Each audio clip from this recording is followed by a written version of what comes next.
This is Chesterton Radio, your home for podcasts of works by G.K. Chesterton, plus drama, comedy, mystery, science fiction, big bands, and much more. The soundtrack to your Chesterton day at chestertonradio.com. And now, tonight's presentation of radio's outstanding theater of thrills, Suspense. Fine feathers make fine birds. But, on the contrary, all is not gold that glitters. Also, hell hath no fury like a woman scorned. To the wisdom of these eternal verities, add another. Crime does not pay. Mix well with a great singer turned dramatic actress, and you have our suspense story, The Well-Dressed Corpse, starring Miss Margaret Whiting, which begins in exactly 1 minute. Let's take just about a minute to talk about three little words which mean a great deal to people all over the world. Monarchy, oligarchy, and republic. The first of these, monarchy, means rule by a single person, such as a king or queen. The second, oligarchy, refers to a form of government in which the power is in the hands of a few, such as Russia's Kremlin. But to us, here in the United States, the most important of the three little words is the third, republic. A republic is a state in which the balance of power rests with the people as a whole and is exercised by representatives elected by the people and responsible to them.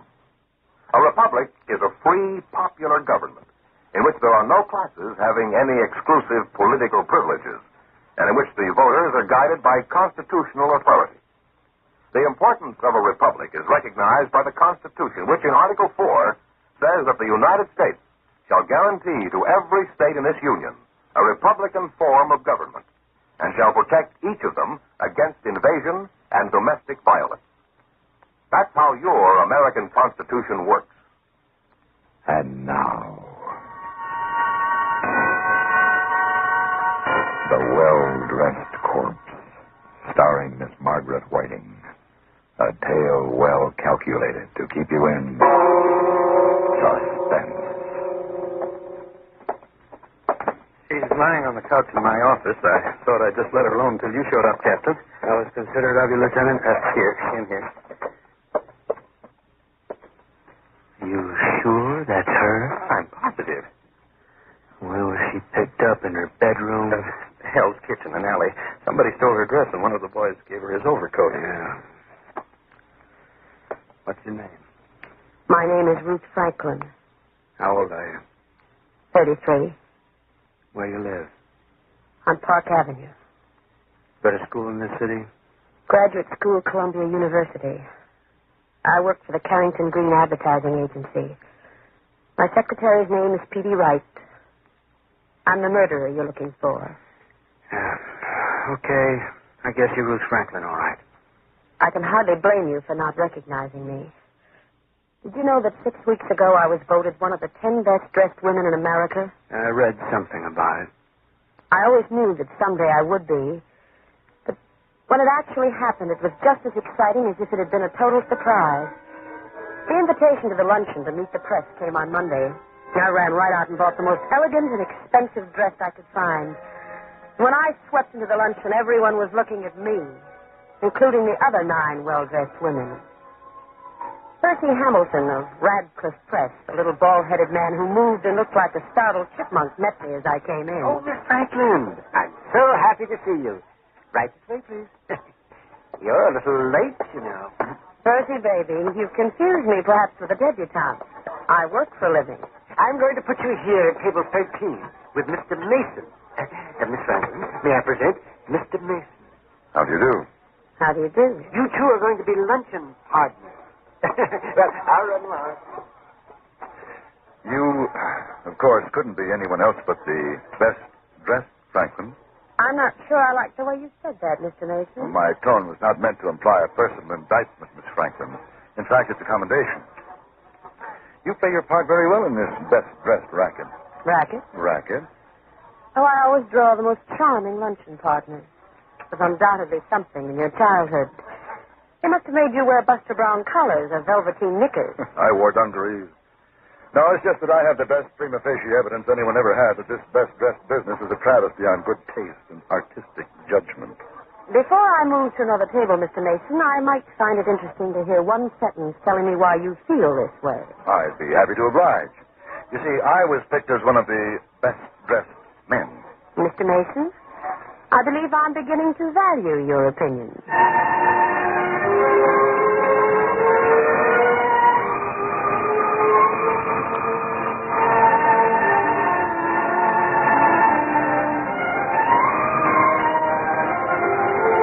Well, that's the way it began.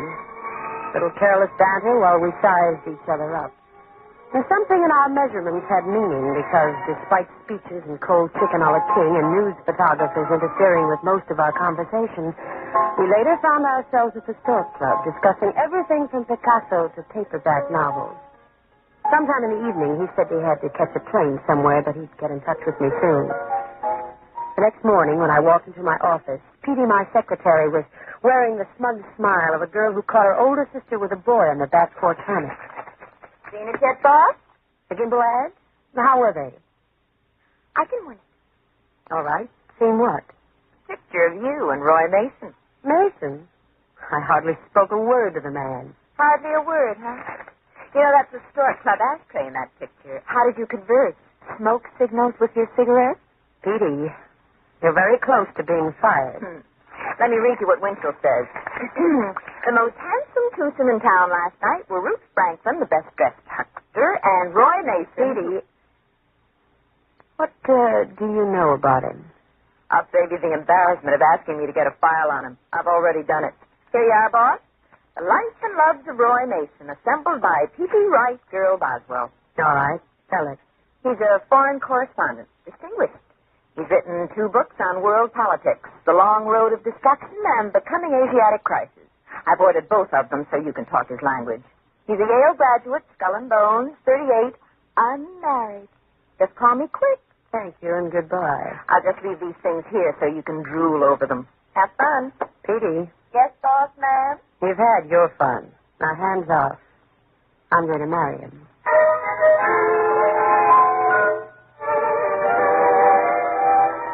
I read those clippings through from beginning to end, and when I went home that night, I took both of Roy Mason's books with me. And the following night, he called me. And then it was practically every evening, and cocktails and weekends, and intimate little dinners, fireplaces and books, and talk into the dawn. I knew, and I let the papers know, that Ruth Franklin had finally found a man who came up to her requirements. I had him hooked. Now it was time to reel him in. Waiter, 2 more the same, please. Roy. Hmm? I have some news I know you'll be interested in. You are going to run for president. No, nothing as small as that. I'm going to get married. You're going to get what? Married. Oh? To whom? A man named Roy Mason. I see. Does he know anything about it? Well, I've kept it a secret from him until I was sure. Now my mind's made up. Just like that, huh? Uh-huh. Pleased? Well, let's say flattered and very, very sorry. Why? To have to decline the invitation. You see, Ruth, I'm already engaged. Why didn't you tell me? You didn't ask me. Who is it? Her name is Elizabeth Granger, a socialite from Long Island. You may know her. No, and I have no desire to. Ruth, what made you think we were going to be married? I guess I believe my own press notices. Every columnist in town has been ringing wedding bells for us. I never pay attention to columnists. Well, I do, and so do a lot of other people. And what a Roman holiday they're going to make out of this. Oh, boy, I can just see it. What best-dressed woman was left waiting at the church by what best-dressed man? Well, I'll phone them tomorrow and tell them to lay off. And make a bigger fool out of me? What do you think I am, a doorman, an old shoe that you Ruth, can just... please lower your voice. People are looking. Oh, let them look. A scene in a cocktail lounge makes good reading, and we always make the papers, don't we, lover? Keep your voice down. Why don't you go to Inner Mongolia or somewhere and write another book? Anywhere where I'll never have to see you again.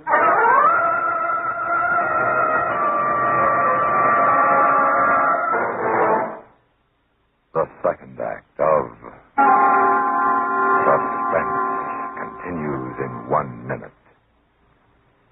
Somebody in our government has to do the housekeeping. See that the plumbing doesn't leak, that electricity and oil and coal aren't wasted, animals are fed that the people have a place to enjoy themselves outdoors. Don't they?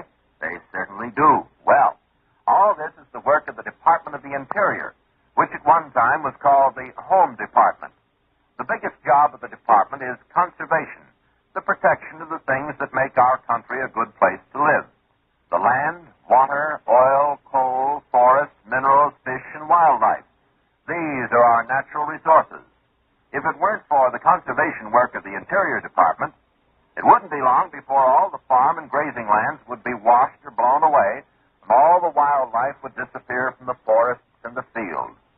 Another important job of the department is the development of new natural resources and the caring for the national parks where people can go camping or sightseeing. And the Secretary of the Interior has a special job in wartime, making sure that the armed forces and defense industries get enough oil and other fuels. Good thing we've got some good housekeepers working for the Secretary of the Interior, isn't it? It sure is. And now, we continue with Act 2 of The Well-Dressed Corpse, starring Miss Margaret Whiting. A tale well calculated to keep you in suspense. Oh, leave it to me. I did a grand job. I made my exit like the second lead in a straw hat playhouse. The next day I didn't go to the office and I didn't read the papers. I knew what would be in them. I felt sick and soiled and used. The phone rang all day long, but I didn't answer it until late in the afternoon. Hello? Me. Oh. Trying to get you all day. What for? To tell you that we're friends, you and I. I hate like the devil to think that you really meant it when you said you never wanted to see me again.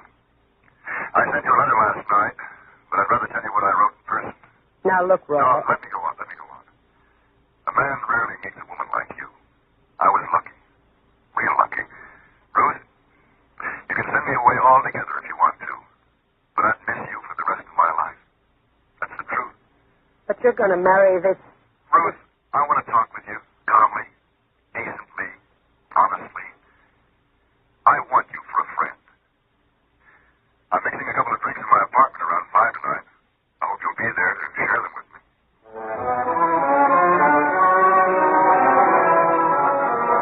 What a colossal ego this man had.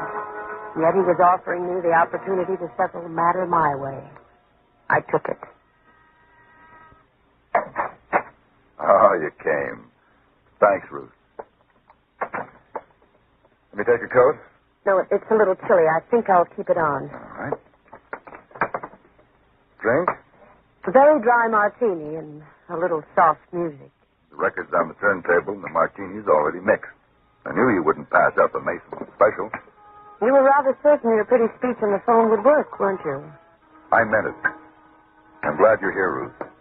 All of that highly lacquered veneer you show your public is all right for them. But for me, I'll take you the way I know you. Tell me more. Underneath $40,000 a year, behind that best-dressed wardrobe, you're quite a gal. Quite an ornament to wear on your sleeve. Oh. Until you're tired of it. Oh, you don't understand. Don't Ruth. touch me. Ruth. Yes, it's a gun, Roy. For heaven's sake, Ruth. Ruth, stop this. You've got it all wrong. Put down that gun. Ruth, get a doctor. Who'll say it was an accident. Stay away from me. Phone a doctor. No. It wasn't supposed to be this way at all. Ruth, I wrote you. I stood there looking down at him. He tried to talk again, but he couldn't say a word. And then all of a sudden he was dead.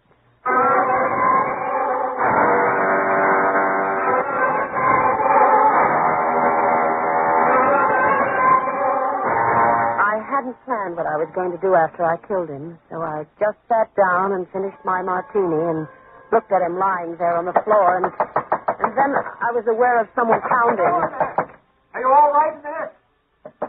Captain! Hello! Answer me, somebody! Oh, hello, miss. I live in the apartment next door, and I thought I heard gunshots in here. You did.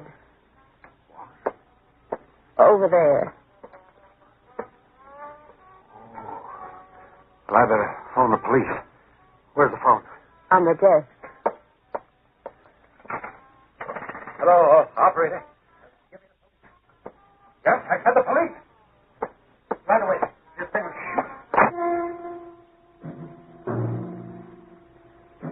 I just walked out. No one tried to stop me. I got a taxi back to my own apartment, changed, threw some things into a bag, gathered up my jewelry and what money I had. I registered under another name at a small hotel on the west side. I knew I had to get out of the country, but before I left, there was someone I had to see. Elizabeth Granger, the woman he preferred to me. Act 3 of Suspense follows in 1 minute. How would you like to be a successful farmer? Naturally, all of us would like to be successful in anything, particularly in our chosen field. But say you are a successful farmer, and you have one or two successful neighbors. However, there are other neighboring farmers who, for one reason or another, are not successful. Farmer Adams was hit by a flash flood coming out of the hills. And Brown and Fisher, though they're hard workers, just don't have the knowledge to make a farm pay off. What would you and your successful neighbors do? Would you sit back and allow the other farms to go under, no matter what hardship it might cause to the families? Would you say, let them fail, we'll buy them out when they're broke? Perhaps one of your neighbors might say that, but would you? Or would you go over and help Adams rebuild his farm? Would you go over to Brown and Fisher and say, look, neighbor, you're not planting the right thing here. It's not right for your soil. Let me show you what you can plant. Of course, unless you were greedy, that's what you would do. Throughout the world, that is what the Food and Agriculture Organization is doing. It is an agency of the United Nations, which is man's best hope for the world's welfare, peace, and justice. And now, we continue with Act 3 of The Well-Dressed Corpse, starring Miss Margaret Whiting. A tale well calculated to keep you in suspense. The next night, there was a rosary for Roy at the Edgeflower Mortuary. I waited across the street. I wanted to see her walk in. I wanted to see how well she could take it. But Elizabeth Granger didn't appear at his rosary.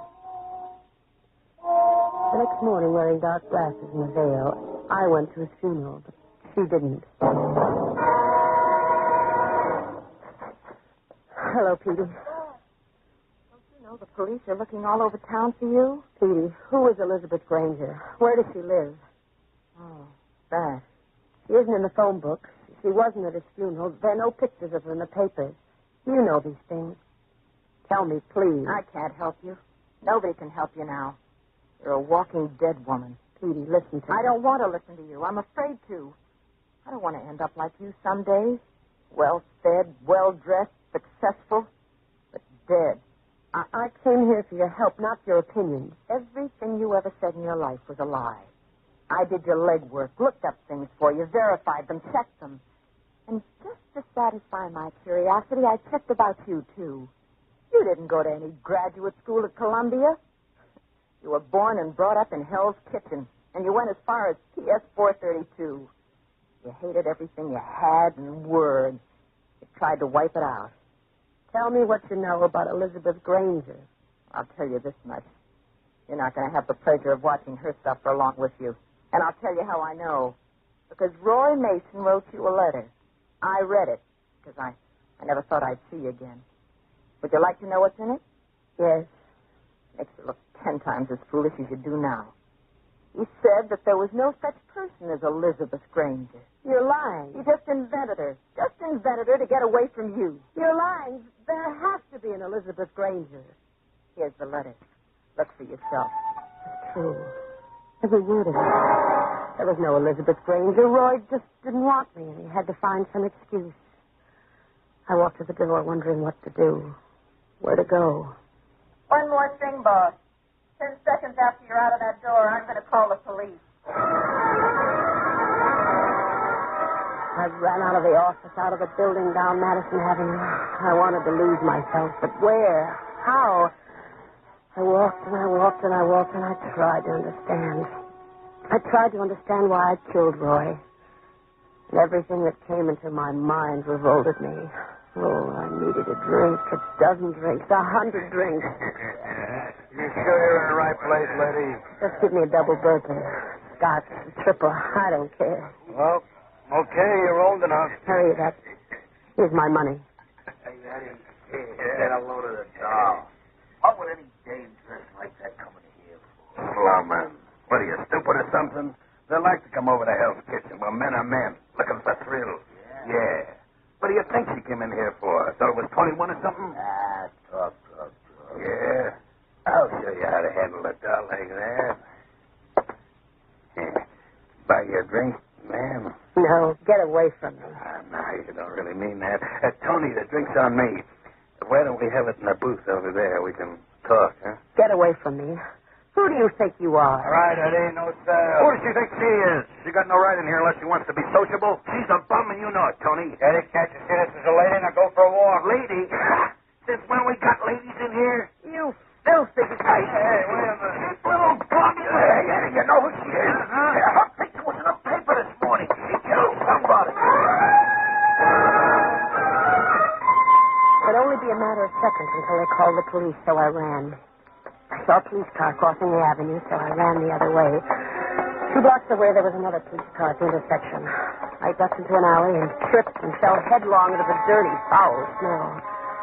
Well, I don't know how long I was out, but when I came to, somebody was pulling my mink coat off. Come on, dearie. Come on. Cooperate. What are you doing? You don't need this coat where you're going. Leave my coat alone. That's all right, dearie. All right, come on. Now, the dress. The dress. Ruby, help me get it off her. You can't take my dress off me. I can use a fancy dress like that, and you can't wear anything else. Don't, please. All right, here we are. Grab your shoes, Ruby. Let's go. My dress. They took my dress and my coat. Stay where you are, lady. You let them do it. Why did you let them do it? We'll get him. Come on now, lady. Lift up your head. I want to take a look at you. Oh, don't hurt me, please. Uh-huh. I'm somebody. That's what I thought. Ruth Franklin. I'm somebody. I'm somebody. I'm one of the 10 best dressed women in the world.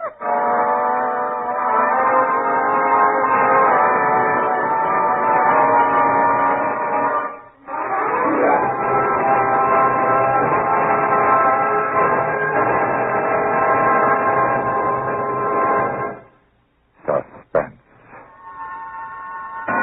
in which Miss Margaret Whiting starred in William N. Robeson's production of The Well-Dressed Corpse, written by E. Jack Newman and John Michael Hayes. Listen. Listen again next week when we return with a tale well calculated to keep you in suspense.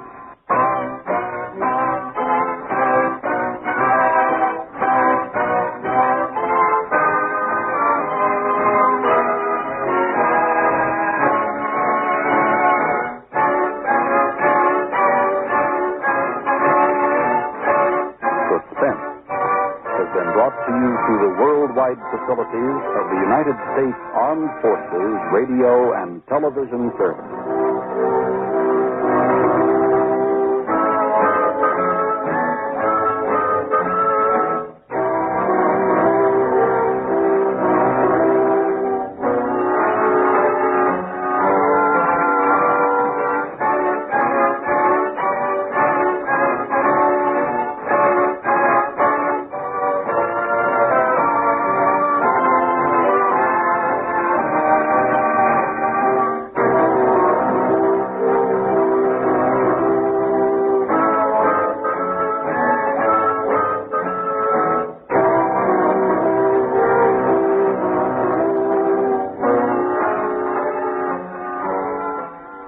This is Chesterton Radio, the true, good, and beautiful at chestertonradio.com.